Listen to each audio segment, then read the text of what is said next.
Then what happened to poor little Sonic? He whored himself out. He whored himself out to all the other fucking video game consoles because Sega couldn't handle it. This here is just Nintendo propaganda at its finest. I don't know if there's corporate donors going to this stream, going and funneling in money to continue this propaganda. They had it all figured out. Then what happened? Sega's numbers dropped. The Dreamcast was a flop. It failed. And that's really the issue that most of you are having. You've been indoctrinated to think that this is the best. Mario's the best. When in reality, it's a subpar platforming character. Up against Nintendo, the fucking king of the ring, the champ. You know, they made all these witty little fucking puns, and Sonic was supposed to take out Mario, and they thought... And he did! It was never a Nintendo. It will never be a Nintendo. You're right, it wasn't a Nintendo. It wasn't a Nintendo. It was better than that. It was a powerhouse.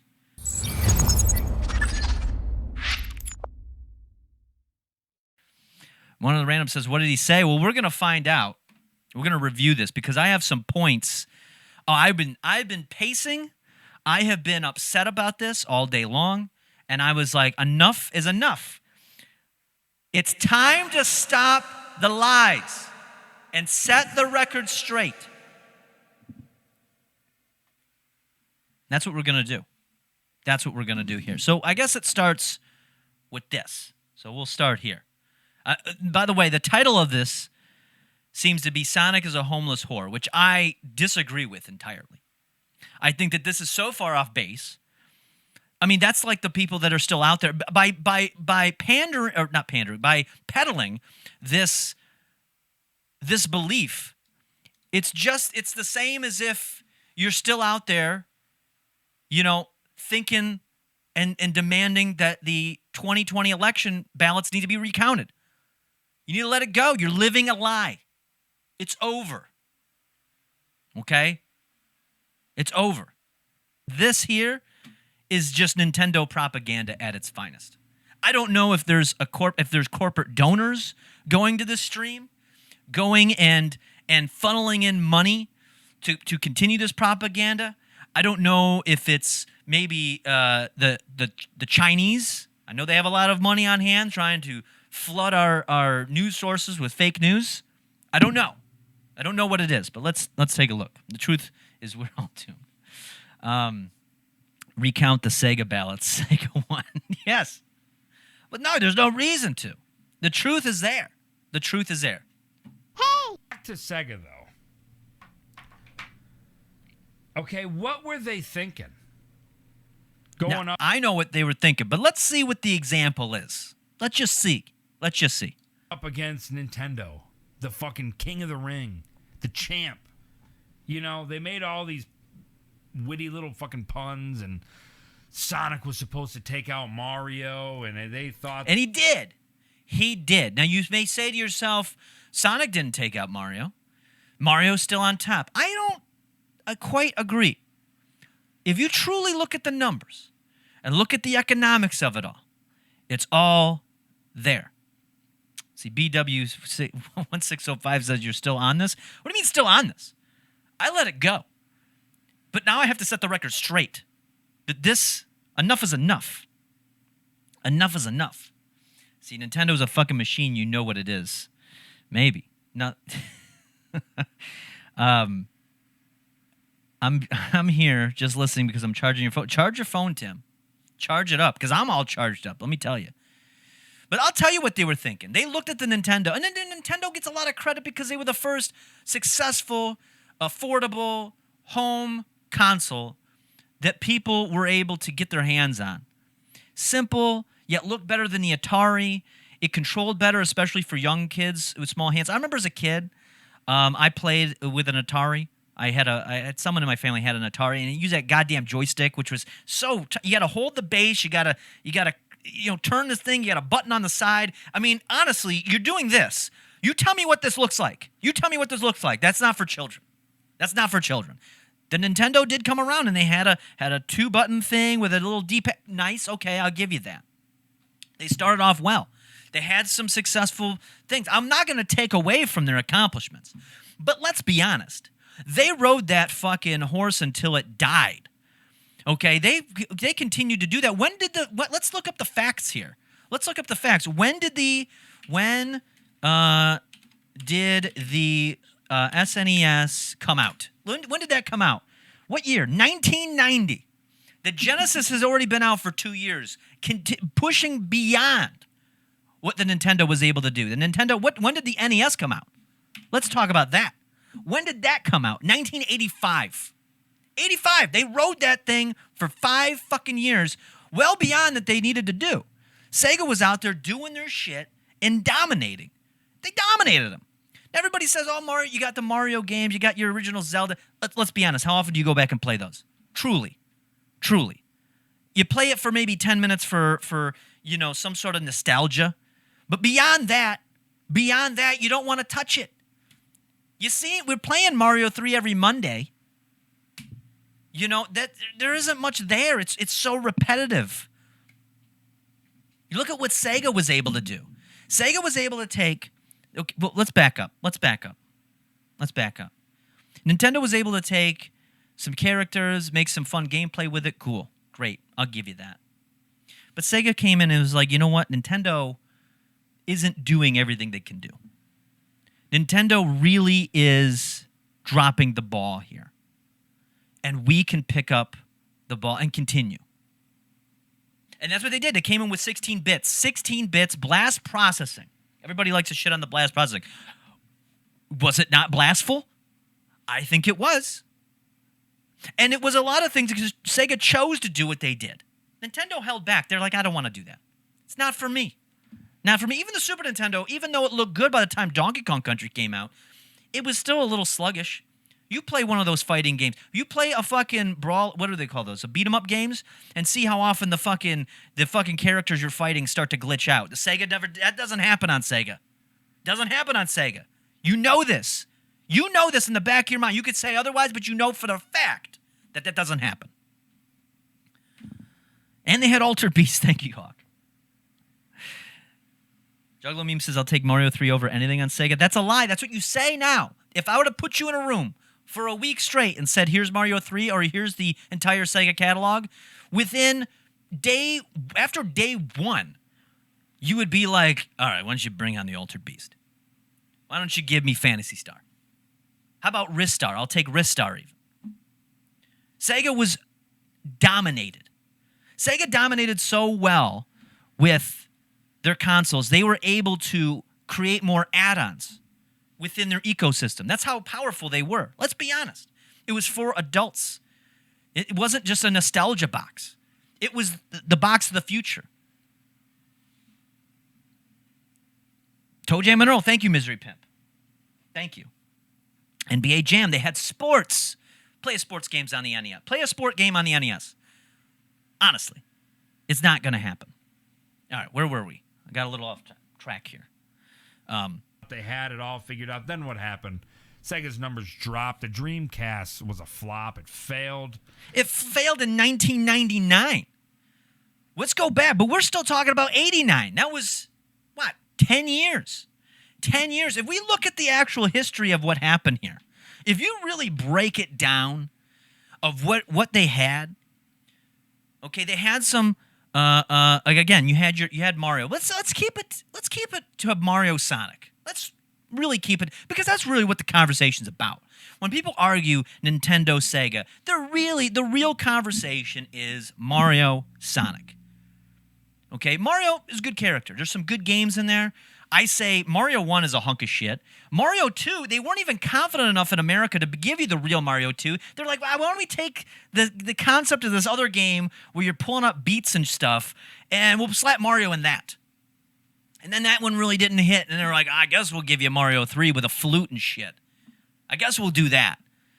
Sonic came in with a plan. They were like, how can we make the coolest video game character and take advantage of the technology to the max?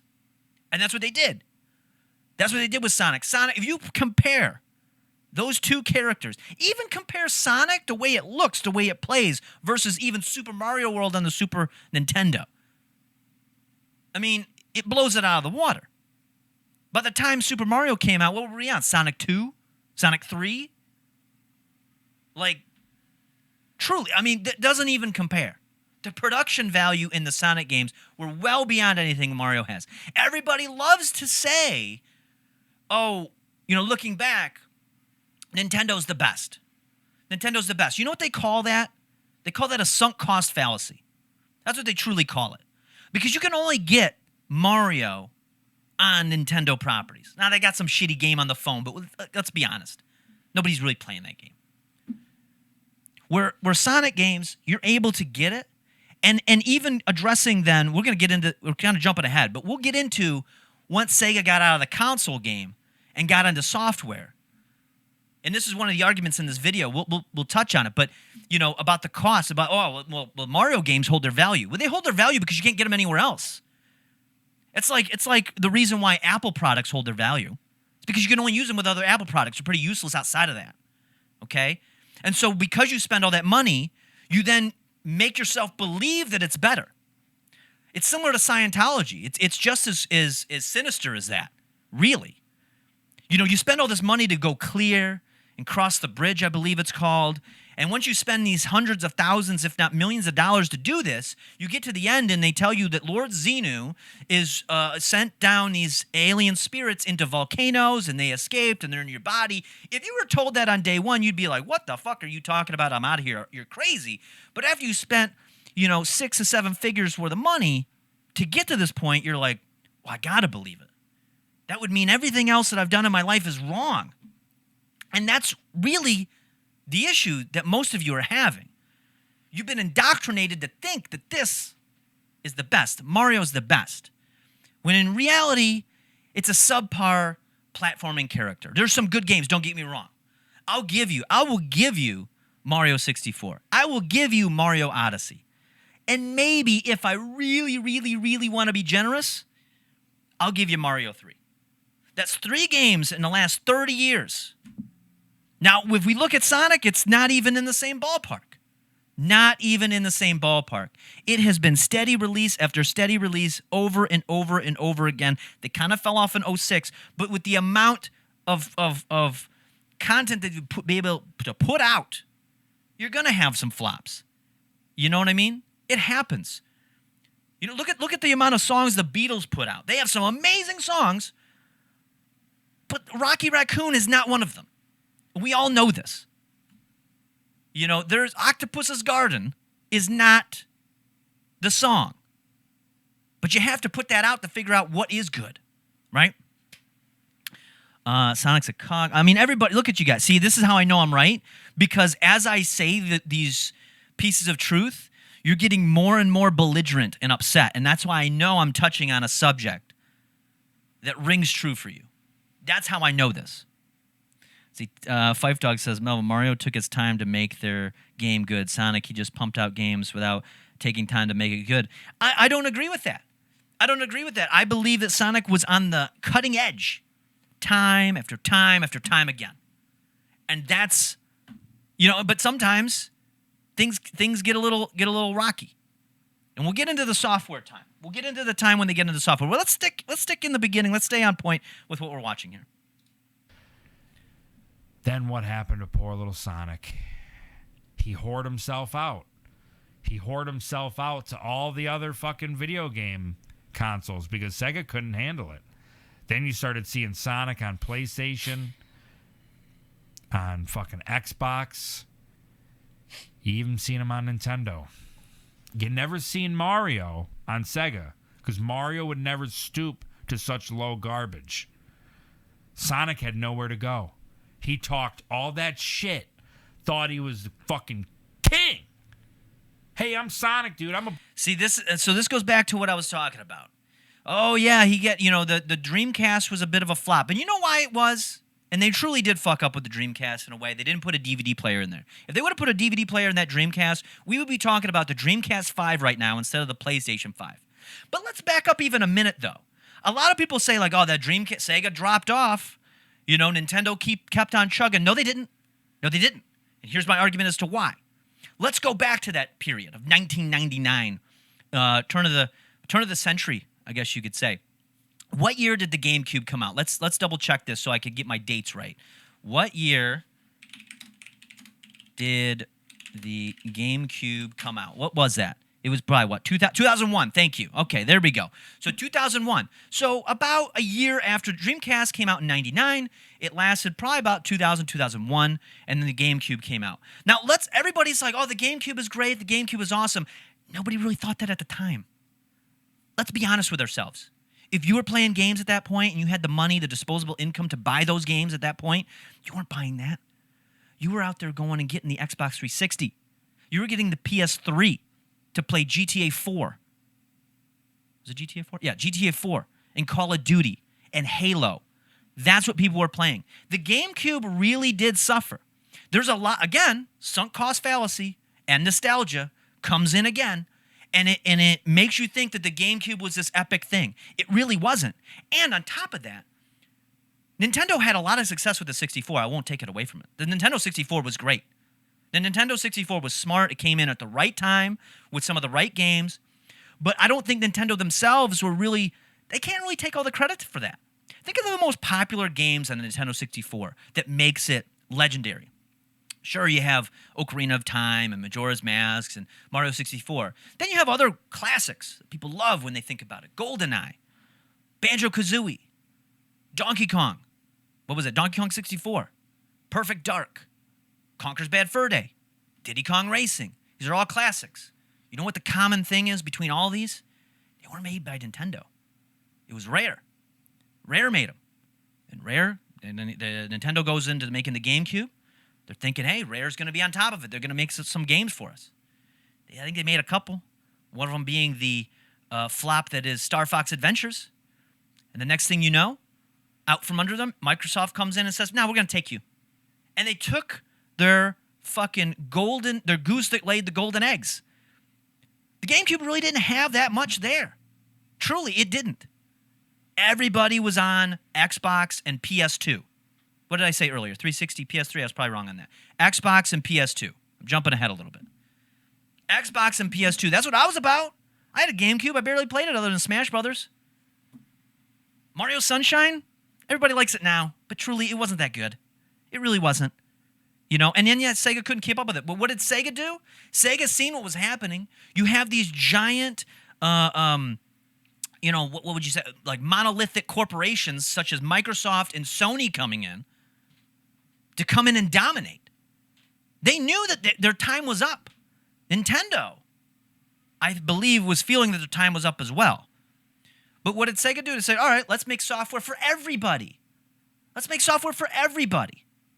Which I believe is addressed here in this video, where it's like, oh, yeah, like I said, Mario holds its value. Sonic, you find in the discount bin. Of course you're going to find it in the discount bin. It's simple economics, supply and demand. If you're able to meet more of the supply than there is demand, the price goes down for everybody. It's a better option. Why is Sega able to meet the demand for their supply a lot faster? Because they're available on everything. PC, Xbox, PlayStation, your phone, and Nintendo. Why would they need to charge $60? They can move just as much product without having to do that. It's simple economics. But again, we get caught up into this fallacy of, because Nintendo is in this ivory tower and you can only get in through their own ecosystem for all these years, that must make it good. Just because it's hard to obtain doesn't make it good. Let's see, by the way, PS3 came out in 2006. Yeah, I corrected that. I was a little off. By the year. Made a Pokemon Mario and Sonic because no one buys it. No, Juggalo memes, you are incorrect. Ocarina of Time, Majora's Masks, GoldenEye, Banjo-Kazooie, Bad Fur Day are the best. They are. And out of those, one of the random. Out of those, half of those, they couldn't even be made properly today. Why? Because Microsoft owns it. Microsoft came in and bought it. Let's see, Melvin, Sonic's on mobile phones too, so it's not just Mario. That's what I said. You can get on the phone. And you know what you can also get on the phone? You can get the full game of Sonic. You want to live nostalgia, and you don't want to buy into a $300 ecosystem, but you just want to play a simple game? You can pull it up on your phone. You can play it for free. Yeah, there's some ads. So you pay $2, and you get rid of the ads. You can play the full game right there on your phone. There's something else. There's some other things I want to cover, but let's get back into this here. Blue Hedgehog. Yeah, the game was fun. It was. Sega was all right. I had one. It was never a Nintendo. It will never be a Nintendo. The people. You're right. It wasn't a Nintendo. It wasn't a Nintendo. It was better than that. It was a powerhouse. Sega did what Nintendo don't, right? That's the saying. It's not what Nintendo won't do. It's what they don't do. They consciously choose not to do it. And yeah, you look back and you're like, well, maybe that would have worked. But you know what? What do we get out of it? We have a small, little, eclectic collection. Meanwhile, Sega threw everything they had at it, and you have some truly amazing stuff. You have the Sonic games, of course, and on top of that, you had your Genesis. And with the Genesis, you would have had also the ability to be like, hey, you know what? Let's try some CD-ROM games. We got our blast processing going. We're playing the fastest games that are out there right now. And we have a CD-ROM attachment you can do to get what we call Q sound. Again, ahead of the game. Inventing their own sound systems of Q sound with the Sega CD. And you're able to get games, yeah, some of them like fucking, what was that, Night Trap? Not the best. But then you also have Sonic CD, which in my opinion is a hidden gem of Sonic games. What you get out of a Sonic game is far more than whatever you're going to get out of a Mario game. Mario is so you start on the left of the screen and you get yourself to the right of the screen. And Sonic was similar in that fashion, but then as time went on, it incorporated more exploration. The levels were larger. There was a better story. I mean, let's break it down. Sonic 1, okay, simple game. You got this dope-ass mascot. He's the coolest thing around. He's got an attitude. Every kid wants to be Sonic, and you want to run fast. First of all, encouraging children to go and take up, I don't know, some sort of aerobic exercise versus being a portly fucking pipe dweller. I mean, right there. On top of that, his whole thing is trying to save his animal friends. You know, being pro-environmentalism. He was ahead of the green movement before it even became a thing. So it's very simple, okay? You go and rescue your friends from being turned into robots for this industrialization of your world, which I think was Mobius, if memory serves. And then you get into the second game. It incorporates a sidekick. You know, you can play two people at the same time. It doesn't mean you just have to take turns like Mario. You see what we have to deal with on that? You can have one person carrying the entire game on their shoulders while the other person just fucks around. I know the struggle. As I play that, I'm always the one that has to have the entire game on my back. Where with Sonic, you get to work as a team. And it has a better story. You're working toward a goal as fast as you can, even faster than the first game. You have to go and get your emeralds.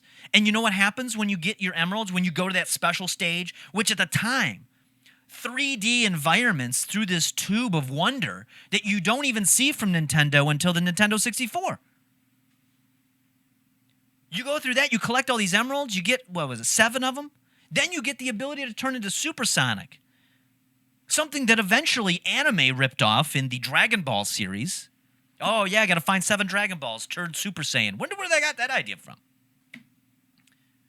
And on top of that, you get to this ending that you almost want you want to cry when you get to the ending of Sonic 2. When you destroy the Death Egg, you're falling from the sky, Tails sees you falling, he jumps in his plane, he comes and saves you. That music, the amazing music that's in there, it's not just a bunch of beeps and boops.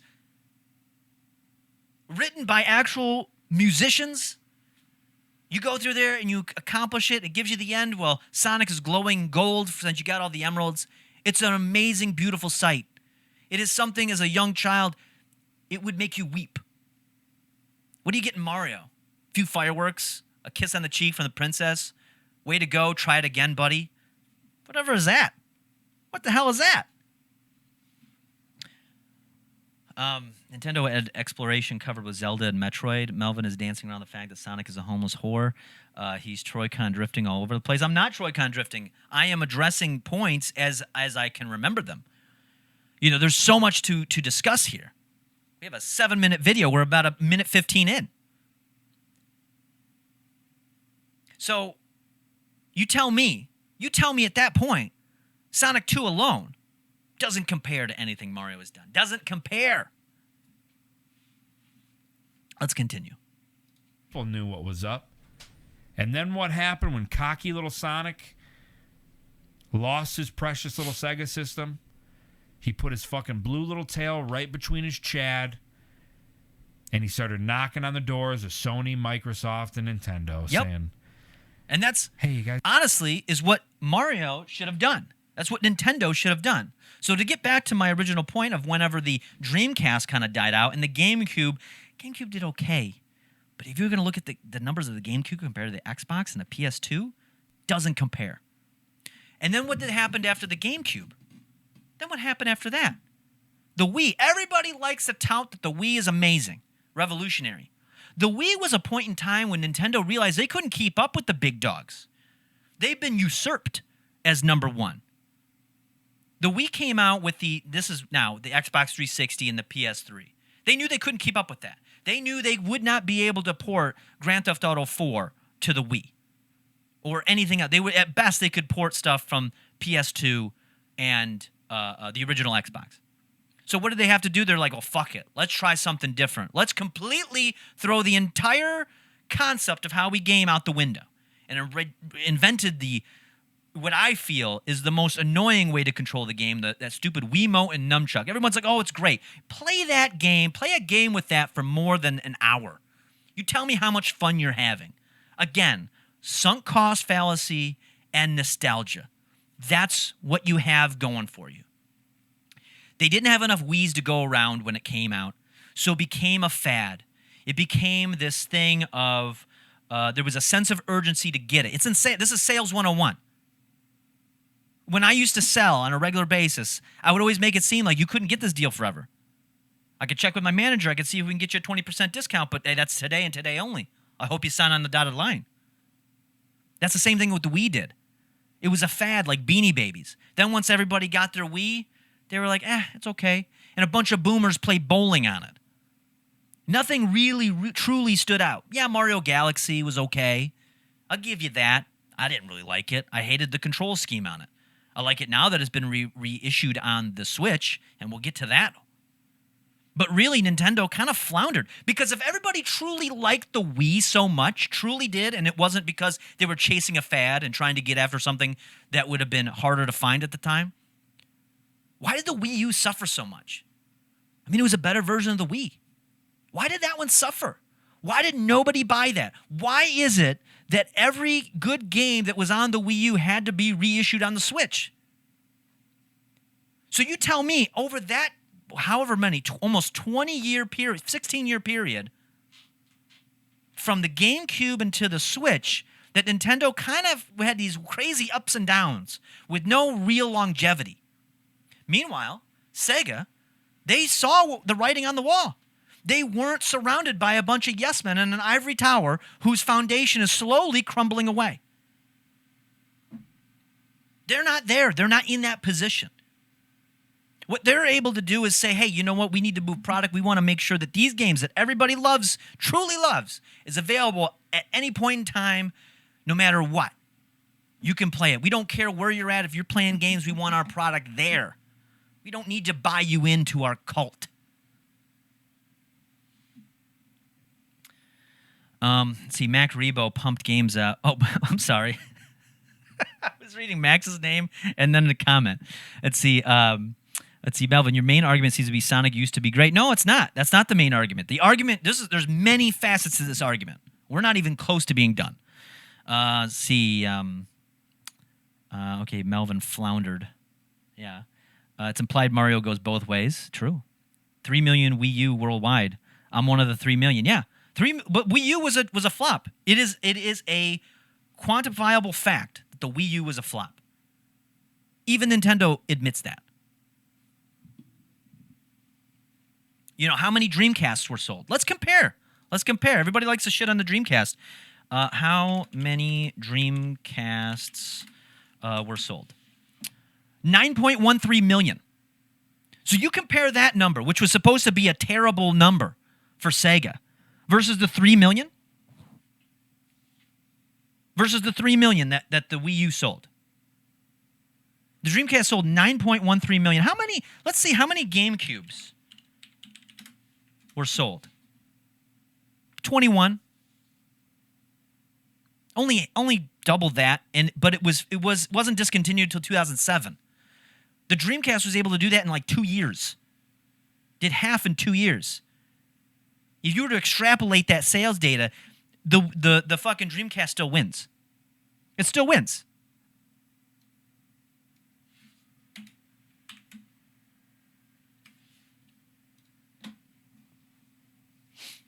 I too have a Wii U. I have one too, and it's dead. It broke on me.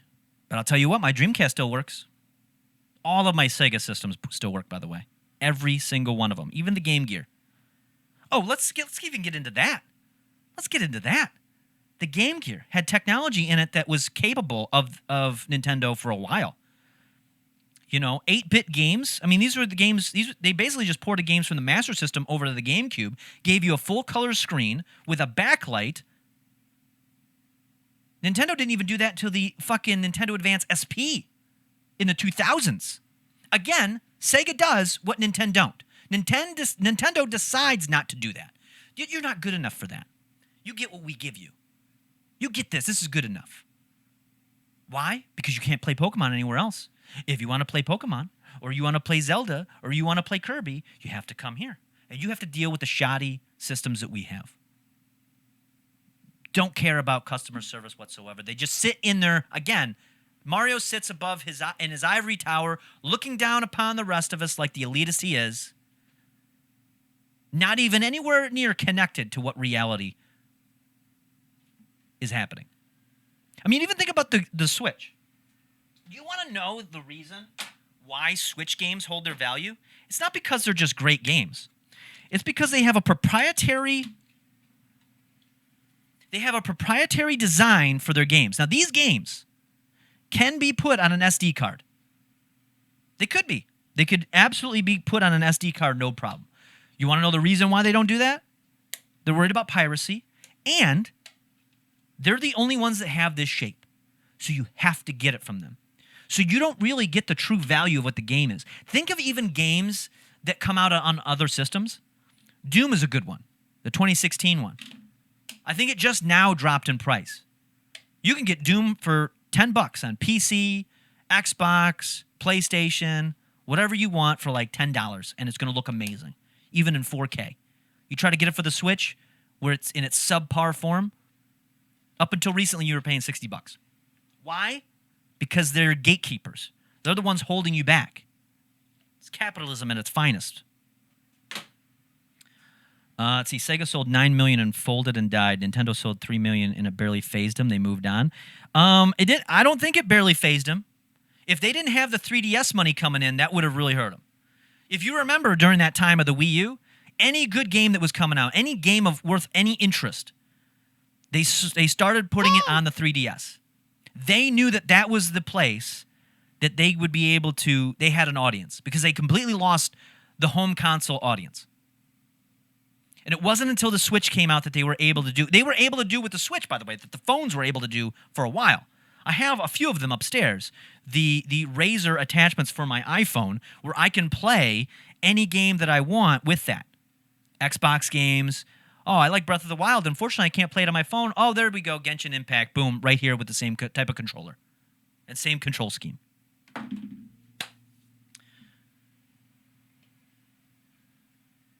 Guys got room for one more? They should. Sure we do. You fucking peasant. And Sonic whored himself out to the other 3 consoles. Okay?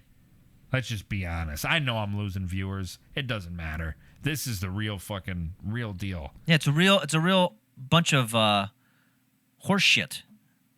It's real horse shit, that's for sure. All right. Sonic is a homeless whore. Sonic the Hedgehog is Sonic the homeless whore. I disagree with that. I think Sonic has more homes than Mario could ever have. Mario has a residency on a Nintendo console somewhere. And he rents on the iPhone and Android phones. Sega is able to go wherever it pleases. There's no restrictions on his passport. Fully vaccinated and ready to travel the world. Mario is not. Simple as that. Mario has golden handcuffs, as we call it.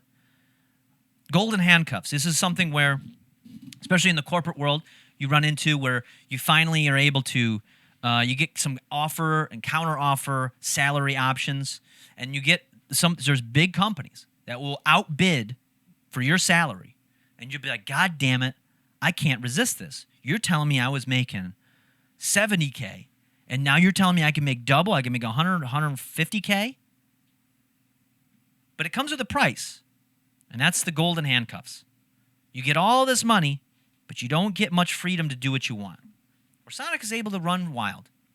Sonic is able to run wild, and also, I think I can finally we can actually pass the crown of the title of King of All Media. King of All Media. Now, everybody says, oh, isn't that Howard Stern? Let's be honest. Have you seen Howard Stern lately? I don't think he really holds the crown anymore. But Sonic does. What does Sonic have? He has a steady release of games coming out. Sure, there's a couple flops in there. Are you telling me every Mario game's a fucking winner? Have you played Yoshi Cookie? Have you played the original Mario Golf on the Nintendo 64? I'm just saying. But what has Sonic got? He's got a steady output of games. He's got a movie that was a #1 hit. And there's a sequel to it. Did Mario get a sequel? Did Mario ever get a sequel to that game or to that movie? I don't think so. I think there should have been. I think there should have been a sequel to that. You know, if we talk about the Mario movie for a second, you know, what did the let's see, how much did the Mario movie make? How much did it make? It made $38.9 million. Okay, now let's compare that with the Sonic movie, which, by the way, has a sequel. $306.8 million. Okay, so I think this really kind of explains itself. Yeah, $4 million, not much. Not much. Steady stream of Sonic sewage. Mm-hmm. You can say that all you want. When I see people like Max Rebo say this type of stuff, where a steady stream of Sonic sewage, Sonic sells his body, Sonic is a homeless whore.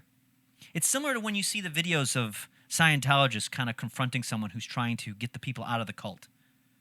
You know, you might as well be standing in front of me with wide eyes and small pupils saying, what are your crimes? What are your crimes? That's what I envision when I see comments like that.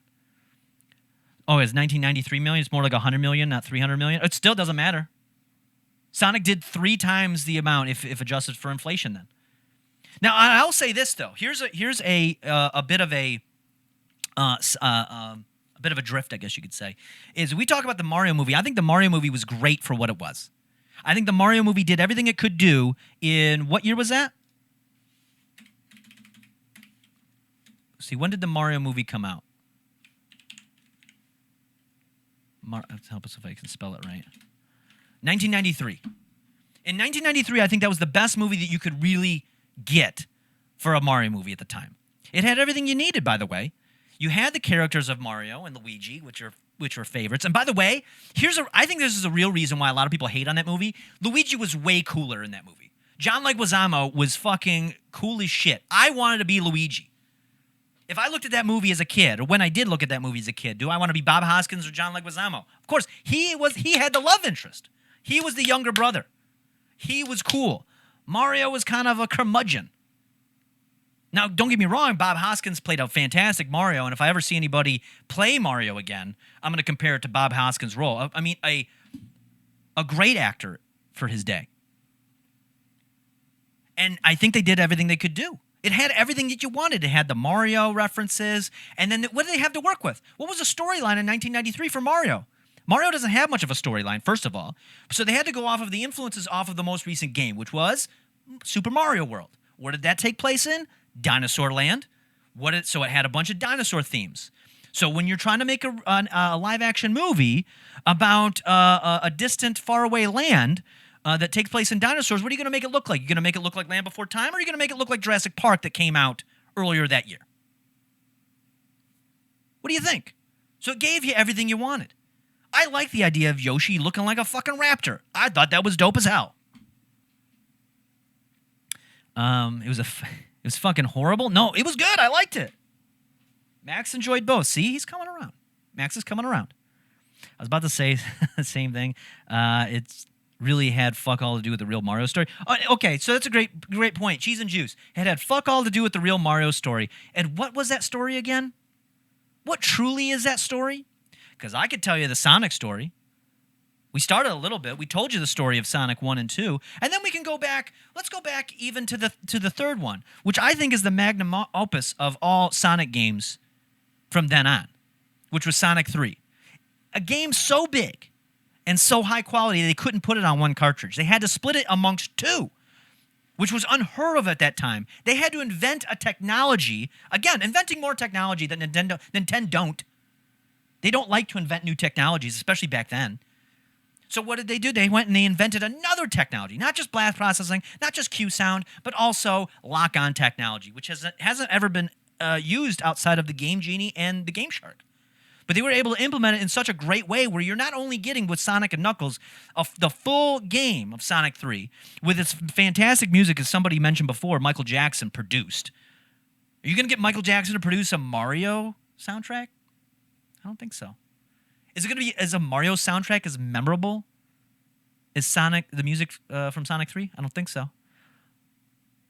Some people say, oh, yeah, it is. Yeah, you know what it is? It's as memorable as the song Zippity Doo Dah. Okay? That's how memorable it is. It's memorable enough that you know the music, but you know it has racist undertones to it. So you look at Sonic 3 and its story, and that one had a story of deceit. It's a whodunit. You got a new character that allows you to explore even more so in this game. It's all about speed as well. You were able to play the game as Sonic, zip through the levels like you normally do with a little bit of exploration. And then between Tails and Knuckles, you could explore every other possibility. You collect not only 7, but what would it be? 14 emeralds, Chaos Emeralds and Super Emeralds, and you get to the end.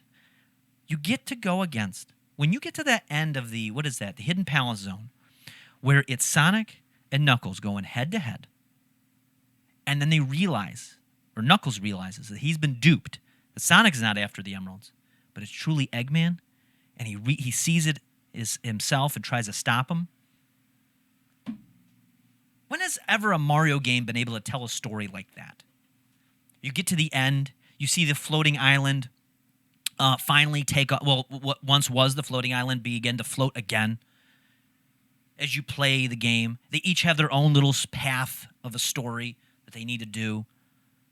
It's phenomenal. And not to mention, if you have Sonic 2, now you get to play it as Knuckles. A game that wasn't even originally made for him. They were able to just fit that in on the back end. Has Mario ever done a game like that? Has Mario ever made a perfect game in that way? I don't think so. Forward thinking as fuck. Thank you. Here we go. That is the truth. Sonic had had hidden as fuck extra lives only Knuckles could get to. Forward thinking as fuck. Debug was boss too. See, you think that I'm off base here. You think that I'm talking out of my ass, but really, you know it's true. So now Max Rebo's defense argument is like, back in my day, Sonic was the coolest, because you can't help but admit that back in the day he was the coolest. You know. It really wasn't until Donkey Kong Country that the Super Nintendo really began to shine. Nintendo was a great way of having memorable games and good games at the end of its life cycle. When everybody else is moving on to bigger and better things, it decides it wants to do the 13th grade and not graduate quite yet and try to pump out a few other things. Yeah, you know what? You're going to get all A's when you repeat your senior year. You will. If I would have repeated my senior year, I would have been on the what would have been like a valedictorian. But I moved on with my life, as Nintendo should have. All agree that 2D Sonic was great. Okay, so you'll see. See? I'm moving you down the field a little bit. First, you came in here and said Mario was the best, Sonic sucks ass. Now we're already agreeing that the 2D stuff was good and was great and was the best. We know that. We know that. So let us continue. Meme it. Fucking somebody make a cool graphic out of it. Tag me in it. That's all he'll ever be. Fucking Sega. Come on, dude. Fucking Sega. Come on, dude. Come on. Sonic's making a come. Yeah, he's coming roaring back with Sonic Colors. He is. Sonic Colors was the game that was able to fix what was broken with Sonic 06. Now you say, "Oh, look at that. That was a broken game. That was a terrible game." And you know what? I'll admit that didn't have the best gameplay, but it had a damn good story. And I finished it. The story was so good that I actually got through the horrible gameplay of that to get to the end. Can you say that about anything else? How many people here have actually beaten Majora's Mask? Probably pretty few. You're like, yeah, fuck this mechanic. You play it for a little bit, you're like, fuck this mechanic. It ain't for me. The story just isn't the story isn't gripping enough for me to try to get through this. Of course, Mac Rebo did, but he's like one of those. He's a bot. Of course, I'm not surprised. Yeah, I was like, fuck that mechanic. Thank you, Cheese and Juice. See, coming around.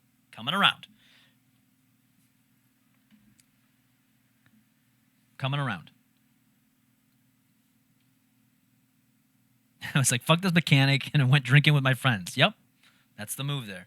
See, Tim says 83 Sonic games versus over 100 plus Mario games. Come on, Melvin, Sonic is done. Get over it. They're trying to catch up to Mario. Yeah, okay. Okay. So technically, you're saying there's more Mario games than there are Sonic games. But let me tell you something. How many of those Mario games can you list off the top of your head? I bet I could list at least half of the Sonic ones. When it comes to Mario, I maybe got 10. Truly, I probably only have 10. There is a lot of Mario shit, and maybe I'm wrong there. Maybe my original thesis of Sonic goes and throws a lot, Sega, I should say, throws a lot at the wall with Sonic games, and you have some stuff that really sticks, and not all of it is good, but you get some really good stuff out of it. And I was saying before where the Nintendo really holds back, it doesn't release as many, but I guess Tim is correcting me here that actually Mario has released way more games and has far less that are memorable. So thank you, Tim. Thank you for proving my point yet again. Thank you. Comparing Legend of Zelda to Mario Sonic debate is a straw man argument. No, it's not. All right. And you know where you can play that game? On fucking Nintendo. As well as Xbox, as well as PlayStation, as well as my phone, as well as the Google Stadia, as well as Amazon Luna, as well as Steam, Epic Store, fucking itchy.io. The list goes on. Where can you play Mario again? Oh, that's right. The Switch. Or maybe some old-ass console that still maybe works that you have to keep repairing. Maybe. And if you try to pirate it, that's an actually interesting point. I'm curious, and I don't know the numbers here, but I'm curious if you looked at who is the biggest victim of piracy, whether it's Sega content or Nintendo. If I were to place a bet, I would put my money that Nintendo is the biggest victim of piracy because it's harder to get and it is not convenient to play. Again, some of the best stuff that they put out in the last 10 years was on the 3DS or the DS or whatever the fuck it was originally called, which is not the most convenient way to play, truly. Let's see. I try to beat Majora's Mask from beginning to end at least once a year. You try. Keyword try. Right. Mario has a home. Yeah, he has a home. Sonic has a home. He has many homes. What does that mean, by the way? Let's address that argument. Mario has a home. That's cool.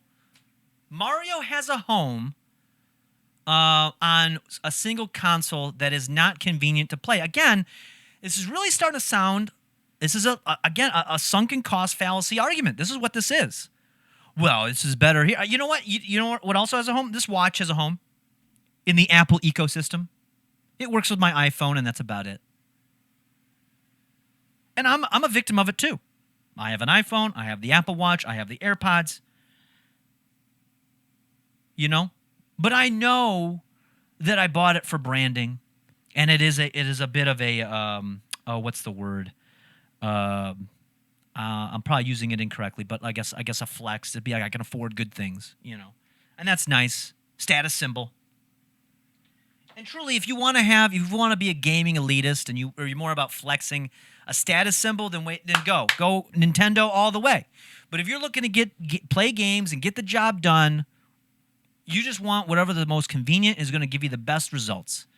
And unfortunately, we know that that's not necessarily Nintendo. It truly isn't. It truly isn't. The customers are the biggest victim. Lotus Pod, there we go. The customers are the biggest victim. Dreamcast was an arcade system only? No, it wasn't. No, it wasn't. It was able to take arcade games and port it to the home console. Now, let's also remember this, by the way. A lot of what really pushed the growth of the home console was being able to compete with arcades. People wanted to play arcade games at home. They didn't want to spend 25 cents a pop to play these really cool games that look way better than anything you could play at home. That's what was pushing the progression up until the Nintendo 64. Which, by the way, let's step back a second, okay? Let's take a step back and admit that Sega fumbled a couple things. The Dreamcast was not the best. They had some good stuff. They had some stuff, but they missed the boat. They missed the timing. Nintendo just bided its time, and they tried to release something to compete with that. And they went to Sony and tried to get something made. And that's right, Sony stole the idea. Sony stole the idea and created a console that lasted far longer than Nintendo 64 would ever do. Now, the Nintendo 64, again, as we mentioned, has some good games. I want to say, if I were to say the best Mario games of all time, as I mentioned, Mario Odyssey, Mario 64, I don't know, Mario 3 if I'm being generous. But then there's the PlayStation, and everybody knows the PlayStation. I mean, that was, I think both Sega and Nintendo were really victims to that. You know, we want to look at it like Nintendo is what won out. No. What really won out was Sony. What really won out during that time was Sony. And Sega wasn't competing with Nintendo anymore. It was trying to compete with Sony. And the only one that was able to topple Sony was Microsoft, who wasn't even in the game at the time. Wasn't even anywhere near the game. See, the bigger cult always wins. Nintendo operates much like a cult, so until everyone drinks the Kool-Aid, thank you, cheese and juice. That's what I've been saying. See, Lotus Pod says basically Sonic is bigger than Sega because he survived. There we go. Thank you, Lotus Pod. Thank you. All right. See, graphic conversion was an impossible task back then. The palette of both systems were highly personal to their consoles. Yes, it was. And that's what they were chasing. Sonic may be the force of a defunct company, but Mario is the face of gaming in general. I'll give you that. I'll give you that Mario is a face of gaming, the same way Mickey Mouse is the face of animation. I'll give you that. Okay? But when was the last time, really, truly, that you popped in a Mario game and were like, yes, this is what I needed? And that was the majority of the time you spent. I mean, they don't really make them. Their games are so simplistic and repetitive that Nintendo gave up. They were like, you know what? I don't know. We're going to make the same game anyway. Why don't you make your own? Hey, guys, you make your own games. We'll give you the tools. You just do it. We're not going to really try anymore. You guys just make your 2D games, and that'll be enough, and you guys will keep yourself busy with that, and we can kind of fuck off and not have to worry about making Mario games. Let's see. Sony and Nintendo made a console. It was released. No, they took the idea and they were creative. That's what I said, Tim. Yeah.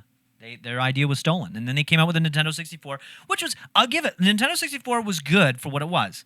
It was competing against disk technology, and they were like, we don't want to deal with load times, right? But it suffered in every other way.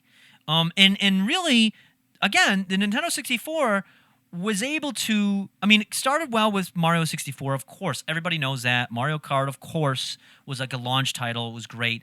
But beyond that, if you look at really what was doing well on it, again, you're talking about the rare games. And the rare games really started pushing the envelope toward the end of its life cycle. By the time the Dreamcast and the PS2 were in full stride. So how much credit can we give them? How much credit can we give Nintendo here? They do have a habit of putting themselves in boxes. Thank you. I'm glad somebody is coming around. Cheese and Juice has finally come around. So, anyway, let's continue.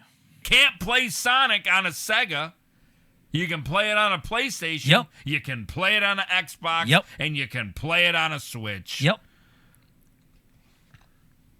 And because of that, because it's available more often, and you're able to meet demands easier, they don't need to charge as much. And they don't need to get you into some cult. And they don't have to rely on proprietary hardware to keep them from being able to use and easily manufacture what the games are delivered on. Nintendo truly is still living in the past, by the way. I mean, they're the only ones that really, if anybody buys physical copies of games, it's for Nintendo. Because, again, of this self-proprietary design of delivery. Everything else has moved beyond that into digital only. The Switch, unfortunately, at this moment in time, doesn't have a hard drive big enough to meet that demand of download-only games. And what is actually happening is they're putting themselves in a dangerous position where the resale market is able to undercut them. When I go and I buy Switch games, I go and I look for them used, first of all, because why would I pay full price for a game that has been out for years when I can get it off of somebody that's kind of done with it? Because it's subpar anyway. On Switch, yeah, the tutorial for a few minutes. See? 64 put itself in a box with a cartridge in the golden age of CD. Yep, see? Wii U was too early for its time and still in the golden age of physical copies. I think it was that, and I think people were kind of sick of the motion controls. People do not like motion controls. They like it to a degree of like, oh, it's an extra little thing. But most people don't use it. The Wii was a nice little concept that took everybody off on this. It was a fad that took everybody off onto this tangent of motion controls with the Kinect and the PlayStation Move and all this other shit, and all of it flopped. And the Wii U, when people go back to play the Wii U, they'll suffer with the nunchuck and fucking stick, but they're not doing the full motion controls unless they're doing bowling or golf.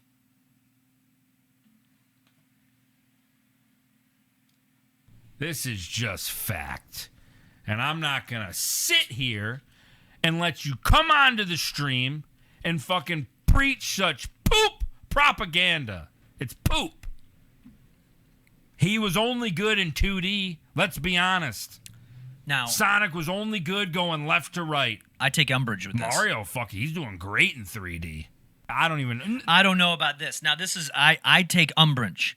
I take massive umbrage with that statement because Sonic has done extremely well in 3D. In fact, if you compare, but let's even look at the output of 3D Mario games. You got 4 at best, and one of them isn't even full 3D. It's like 2.5 where you're on like this isometric angle. I'm talking about 3D Land, or 3D World, I mean, the rest of it, you look at the Sonic games, and you look at the 3D conversion to that. They were able to get full voice acting. They were able to tell a compelling story. Look at Sonic Adventure. Everybody likes to shit, oh, the animation. It's 99, bro.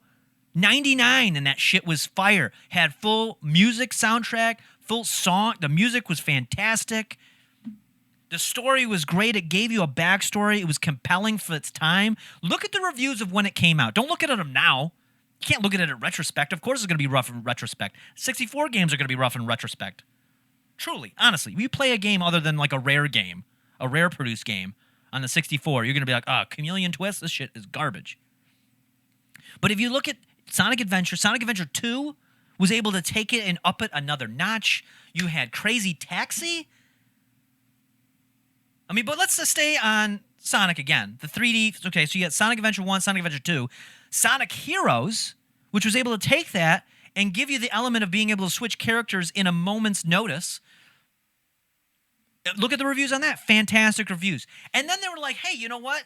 We know that everybody's been following Sonic since its inception in 1991. They've been following it. There's a hardcore fan base. They're now adults. Let's make something for the adults. Let's make something edgy. Let's try something new. And they gave us exactly what we wanted in the form of Shadow the Hedgehog. It played just like Sonic did. It had a very compelling story, but now he also had a sword, a gun, and a motorcycle. And he occasionally swore. Did Mario ever do that? Nope. Mario just did the same old thing, hopping around, jumping around, getting overshadowed by Luigi and trying to save a princess that I don't really think loves him.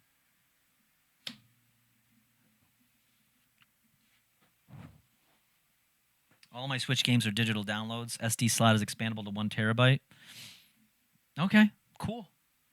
Most people don't do that, though. Again, I understand, though. Max Rebo says, I expanded it to 1 terabyte. Yeah, but that's because he could plug his pinky finger in and fucking load the games in that way. Sonic was also on the SMS. SMS. Which is weird because the Wii U is expandable to 2 terabytes, was it? But they don't really mention that. They make it hard for you to do that. Look, I even see in the comment here, bullshit from this Fear the Effin' Beard. I'm glad somebody was on page with the bullshit. Sonic Adventure was amazing. See, even this rant has its own arguments against it. The characters in Sonic aren't even rememberable. You know what I'm saying? Like, okay, Sonic, Knuckles, Tails, Dr. Robotnik or Eggman, whatever you want to call them. I think all of them are pretty memorable. And wait, I guess they're also going to be in a new feature film sequel in about a year. Oh, by the way, let's go back to the original conversation. Sonic being the new king of all media, he has games that are being pumped out consistently. There is a second sequel movie coming out starring Jim Carrey, reprising his role as Dr. Robotnik, which I even would say is better than what Dennis Hopper did in the Mario Brothers movie. And also, there's a new television series coming out on Netflix. And also, the cartoons for the Sonic games, even in the 90s, were far superior and had a much more detailed story. Oh, and let's not forget about the comic books. The many comic books that are out there for Sonic. There's everything that you're going to want. Sonic dominates all media. Again, what does Mario do? He lives in his tower, his ivory tower, looking down, surrounded by yes men, excluding Luigi from the conversation. And he says, I'm on top of it. Meanwhile, at the bottom of that ivory tower, the foundation is eroding slowly. It's starting to tip, but he doesn't even factor that in. He doesn't feel that the tower is tipping. No, he feels that the earth is changing its position ever so slightly, because he thinks the world revolves around him. Sonic's a realist. Sonic's out there in the streets, making shit happen, getting to the people. Mario, I don't know. Again, he's an elitist. He sits in his ivory tower. It puts his nose up to all of us. And we all say, he's amazing. Mario is basically the equivalent of the Kardashians. Truly, that's what he is.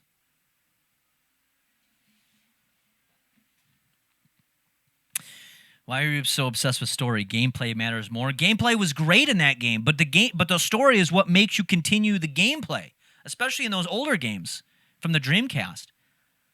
Story is what makes you continue. If the story is hot garbage, you're not going to have much replayability to it. You might suffer through halfway through the game, and then a better game comes out with a better story, and you're going to play that. And that's truly what ends up happening 90% of the time when I play a Mario game. There's no story, so I'll play about half of it, and something else better comes along, and I'll play that. When Mario Odyssey came out, I played half of the game, and then I ended up getting the South Park game. And I played that to completion. Then I was bored, and I said, well, I guess I'll pick up Mario Odyssey and try to finish it. And I still haven't. I got through the story, I guess. The story, you could say. But I haven't gotten all the moons. I don't really care. You know what I did last winter, though? Played the South Park game again, because it had a good story. Mario has a few comic books, too. Hey, he has a few. He has a few. He doesn't have a consistent series, though, that's been running since 1991. But he has a few. Sure, I'll give you that.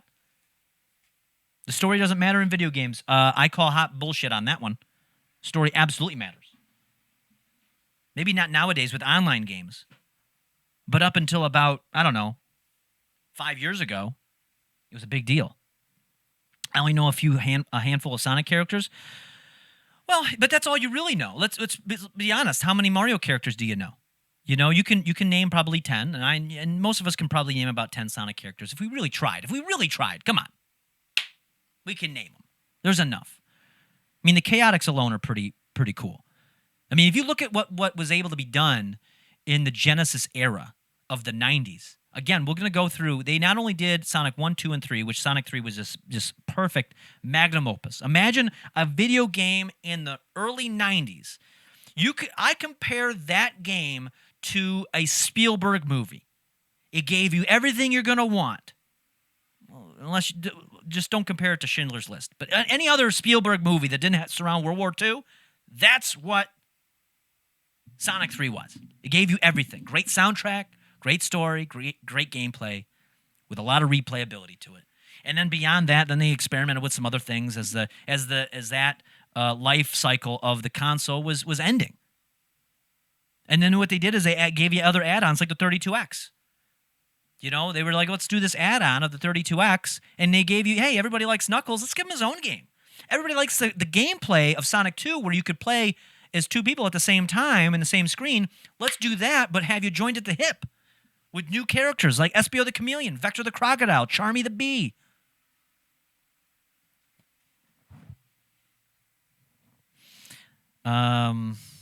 Grandmaster, see, I will give a gripe now. I want to know who the fuck can actually complete these levels. Those last stars from Mario Galaxy were impossible to get. Grandmaster Galaxy, that kind of shit pisses me off. I'm not Japanese. See? Did anyone clip when Melvin said Sonic is out there in the streets? Should have. It'll be available.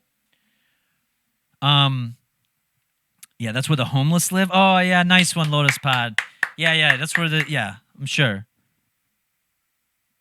We don't need an add-on for Mario? You say you don't need one. You say you don't need one because you didn't get one. You're like an abused child. I didn't need a loving home. I did just fine. But I know deep down inside, you would rather have a loving home. Deep down inside, I know that's going to be the truth. Of course, Slit. You know, he Googles all this stuff and puts it on there. But okay, yeah, let's see it in real life. Let's see it take place in real life. Then what? Nobody remembers the bad guys in Sonic. Well, they're all Nobody robots. remembers. You remember Goombas and Koopas and Bullet Bills and Blooper. I remember the Motobug. I remember the Robosonic. I remember the Death Egg. We know these. And Hammer Bros. You remember all the fucking crazy little characters they got in Mario. Okay? I'll sit here and take this. Just baffling to even think that you can even put Mario and Sonic in the same breath. Crash absolutely Bandicoot is also a whore without a home. Now, Crash Bandicoot and then Spyro, I'll give you that. PlayStation tried to make it a thing. But again, here's what PlayStation did. This is where they fucked up, is during that time when Crash Bandicoot and Spyro came out, they kept them on the home platform only. So a lot of people played those games, but they held on to them just a little too long. Where Sega was like, you know what? 2001, everybody gets a little bit of Sonic. Everybody gets a little bit of Sonic. Why hold back? You know? Why hold back? Why don't we flood the market with Sonic to steal away from the sales of Crash Bandicoot, of Spyro, and even a little bit of Mario. Let's be true. Even a little bit of Mario.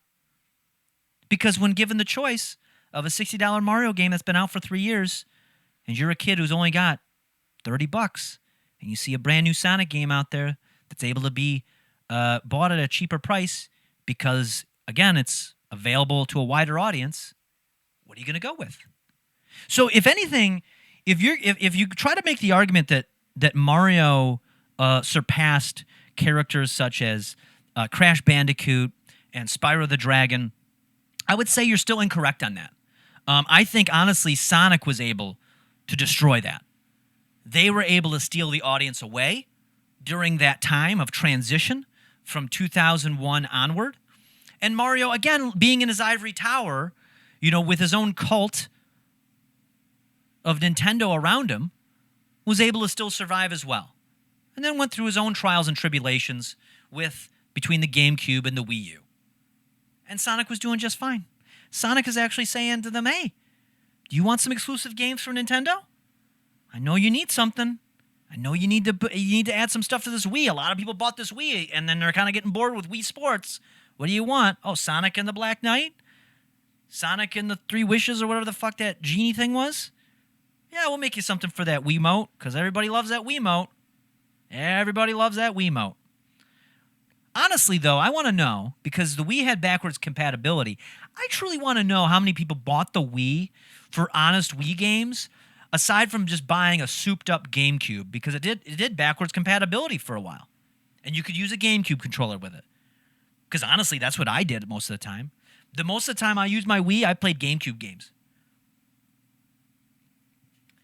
See, $30 a decade ago? Yeah. We don't need add-ons for Mario. Sonic needed it because he couldn't keep up? No. He was keeping above pace.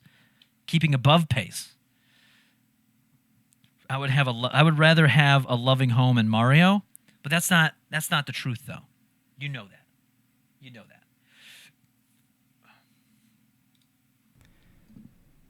You can throw Spyro in the mix, too. I did. Another whore without a home. Sonic took his home.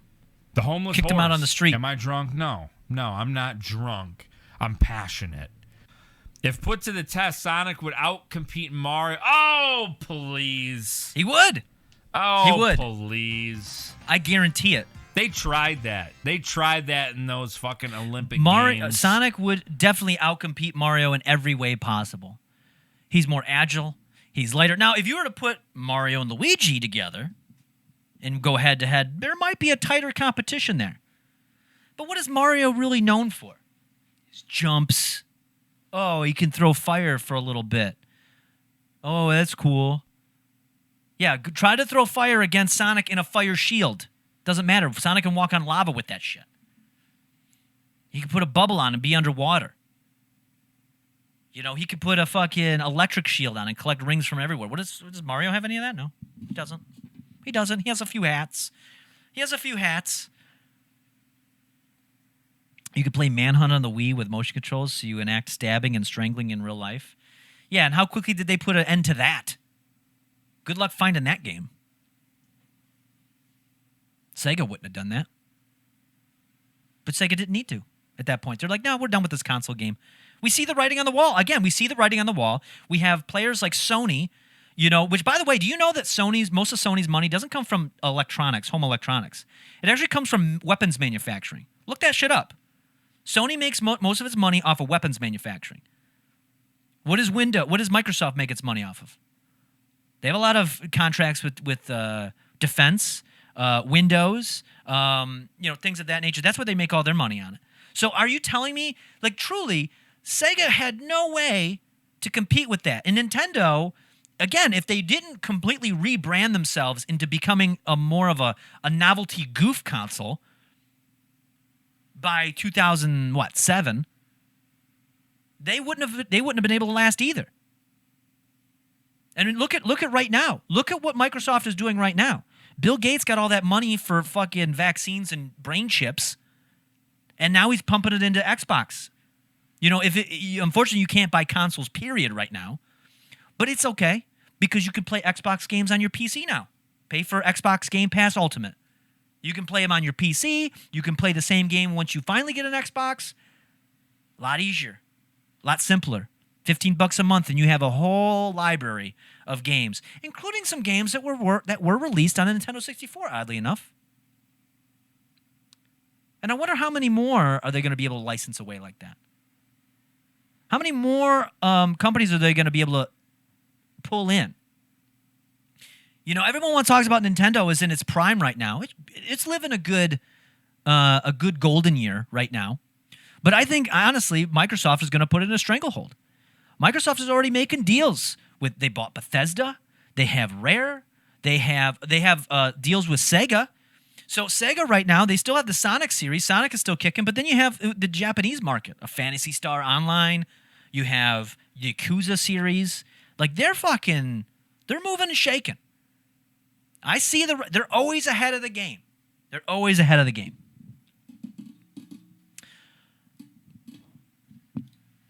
They tried. That was Sega and Sonic just grasping the fucking mighty fucking shaft. They have to fucking double hand that fucking Nintendo donger. They gotta fucking grab it with two big mitts, and they're like, please, Nintendo, please, Mario, make a game with us. Let us share the same fucking cover and box art. We'll make it fun. See, this is the type of coping that you usually see with like somebody that has like maybe they had a relationship with someone and things ended badly. They're like, oh, looks like my ex hit me up. Oh man, they just can't stay away from me. You know, I guess maybe I'll talk to him. But in reality, they're like, thank God Sega's coming and they're giving us some extra content we can put out. Because it takes us 6 years to release a fucking Mario game. Thank God Sega's here that's going to be able to. And they try to big time Sega a little bit where they're like, oh, yeah. Just go, yeah, we'll take your games, whatever. I mean, we're still the big dog.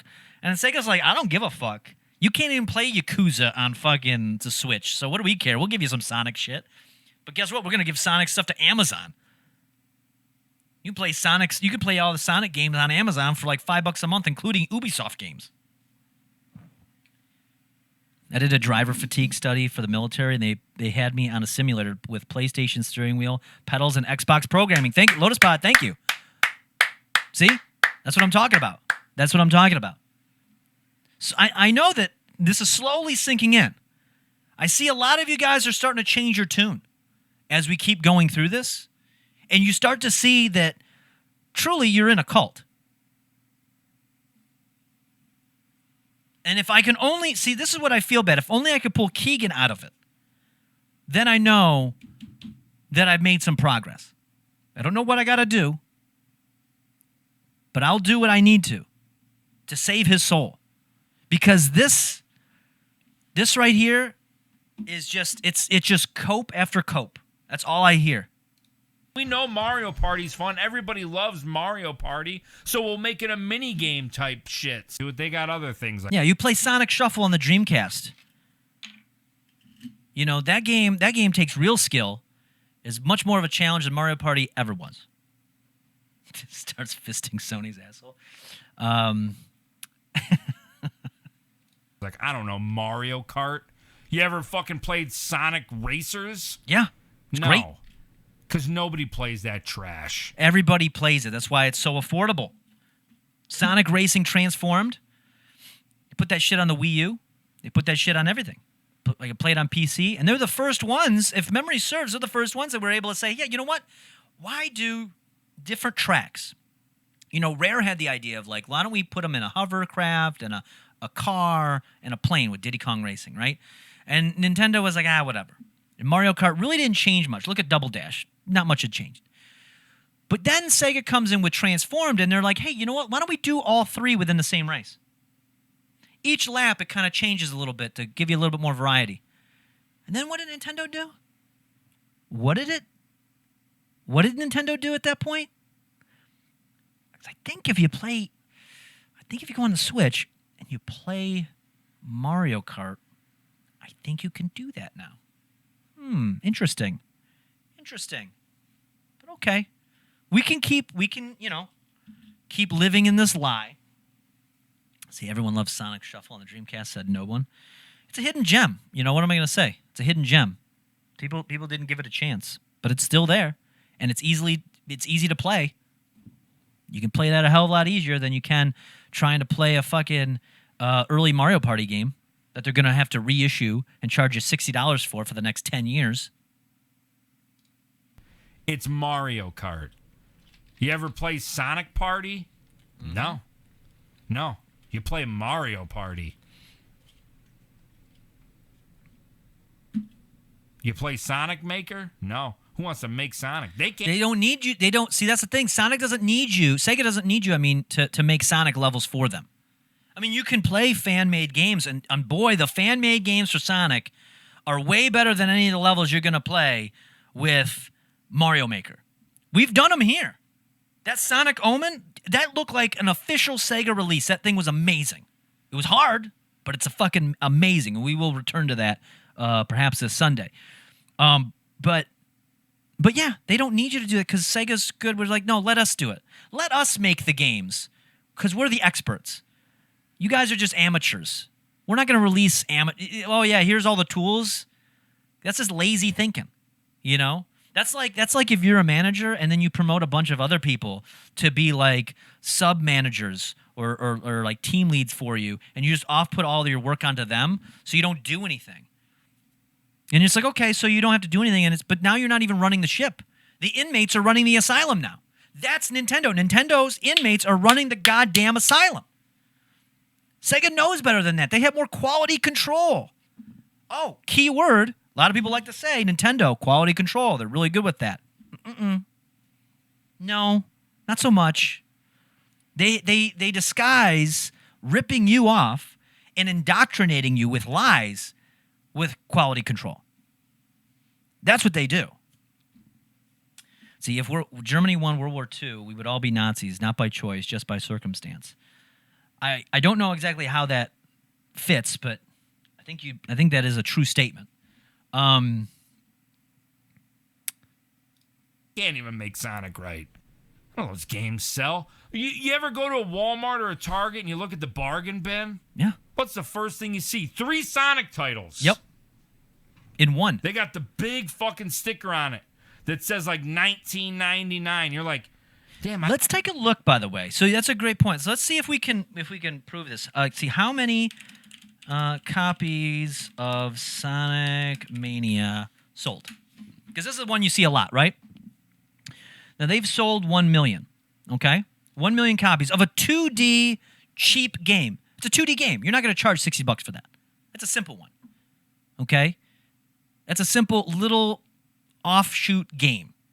1 million copies were sold, but are also available to be. They license that game out to streaming companies, such as I mentioned, Amazon, Google, Microsoft, even PlayStation. So you don't even have to buy it. They get it right in your hands, no problem. They eliminate the gate. No more gatekeeping.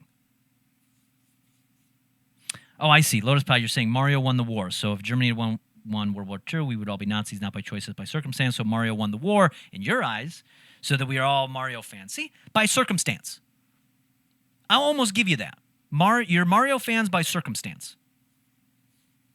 That's truly what it is. Not because you want to be, because you're forced to be. I thought this game just came out 2 months ago. It's this much of a fucking turd? And you're like, oh yeah, it is. You ever see Mario in the bargain bin? No. Yeah. No, you don't. You Yeah, can I find do. Sonic at a Salvation Army. Yeah, moment of silence, please. We're going to have a moment of silence, 10 seconds for Sonic and the Sega career. R.I.P. Sega. I don't think there's no RIP Sega. Sega is pushing on. They are making moves. Again, Sonic, I would say, has now been dubbed the king of all media. I mean, honestly, he's got more coverage, more licensing agreements than Mario ever could because they hold on to him too much. Mario's got the golden handcuffs. He's got the golden handcuffs. He can't go out and fucking do his own deals. Sonic can. Sonic's out there. Hustling, grinding. Does anyone look for summer wear flip-flops and tank tops? Possibly. They come with a gold chain and blue sweatpants, yeah. But no, I think... You weren't shit. You'll never be shit. Yeah. You won't be remembered for shit. This is unfortunate. This is a truly unfortunate statement. There is so much cope. There is so much copium being used right now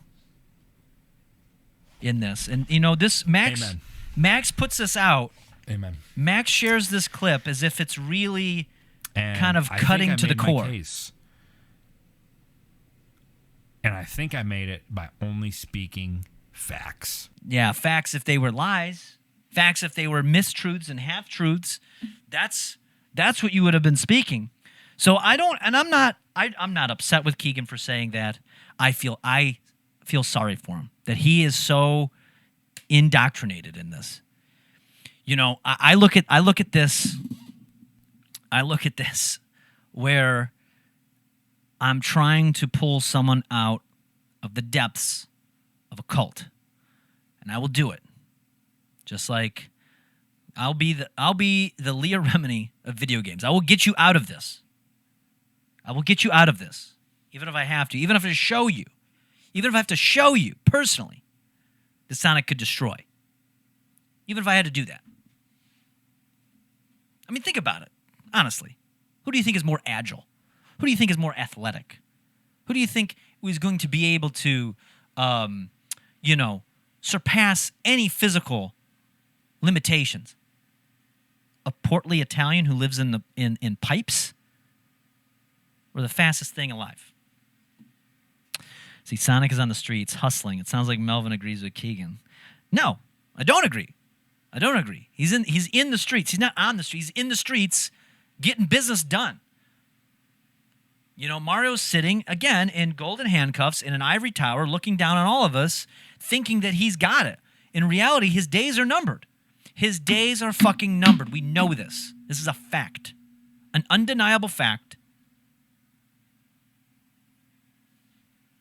I don't know. That plumber can fit through those pipes. Yeah, but they gotta he's gotta do like magic. He has fireballs and he can fly. He can glide. And yeah, he's got fireballs. Sonic is so fast, he can jump off walls. He can run on walls. He has shields to protect him from fireballs. Oh, and let's not forget, if he gets all of his emeralds, then he's also basically a Super Saiyan. Just saying. Plus, he fucking loves mushrooms. Sonic doesn't do mushrooms. No, he doesn't do drugs. He doesn't need to do drugs. He's not an addict. Sonic is drug-free. Sonic adheres to a healthy lifestyle. Getting business done, whoring business. See, that, Max, you're just coping. That's just cope. You've just got yourself, you're taking another hit while you're smoking that copium. You're sitting in a copium den, rats all around you, and your own feces, thinking that you got it, and in reality, you're just surrounded by smoke of copium, rotting away on the inside. That's what you're doing. Sonic is all about gold rings, yes, and emeralds, yes, see? Things of real value. Sonic only eats chili dogs. That's not a healthy lifestyle. But he's an animal. What are you going to expect? They don't need to eat the same stuff that we eat. Mario has 100-plus games. Sonic has 83 games. Yeah, again, Tim, you said that before. Mario's 100-plus games are not of the same quality. I can name more quality Sonic games than those 100 Mario games. Again, and I'm not going to count Mario Kart, because really, Mario Kart could be anything. It's just a racing game with Mario characters in it. It doesn't mean anything. It didn't revolutionize much. Speaking truth is coping. I don't know. Enough bitching about Mario. Just join Sonic Team. Thank you, Tora Girl. Thank you. Join the Sonic Team. Team Sonic all the way. You know it's true. I will let you flail and throw your tantrums and disagree with me. That's fine. I get it. But Sonic is a go-getter. He's killing the cool guy factor. Yeah, see? Joey says no. Straight edge Sonic is boring. Okay, whatever. Just for my own curiosity, how many titles did NES put out compared to Sega? Good question. Let's take a look. I want to say Sega probably put out a lot more. So at total NES games. So total NES games, looks like there's a total of 716 known licensed games for the NES. And that includes both Europe and Japan and so on. And then if we look at total Genesis games,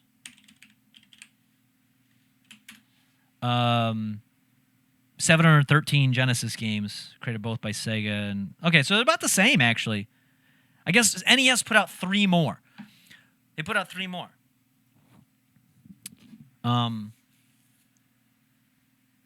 Tactically, I love Sonic. It's sad that he's become a homeless whore. Sonic tried to copy Mario Kart and failed. I wanted better for Sonic. He used to be great. Max, have you not played the recent games? Sonic is pretty good. There are many games that almost bring a tear to my eye. Many. He's not homeless. He's got homes everywhere. He's again. Let's name off again this idea of him being homeless, not having a home to reside in, not having a place that he can be in, is utter garbage. I completely disagree. Namely, for the fact that you have in the modern era, minus the Sega consoles. Let's move past that because those don't exist anymore. So you have Microsoft, you have Sony, you have Android, iOS, Nintendo, PC. You have Netflix. Oh, forgot about that. Amazon, Steam, Epic Store. What else? Google. Okay, so now we're on to 11. Google. Let's see. What else? Itchy.io.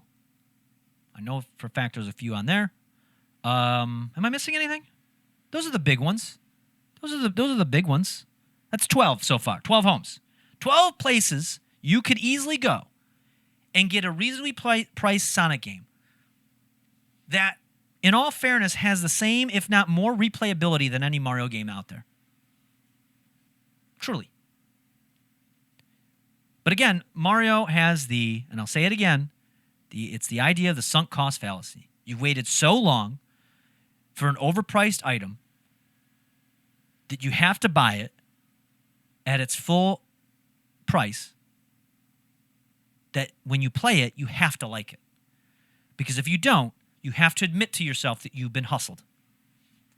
You have to admit to yourself that you've been living a lie, that you've been touting this as your personal mascot, when in reality, that's not the case.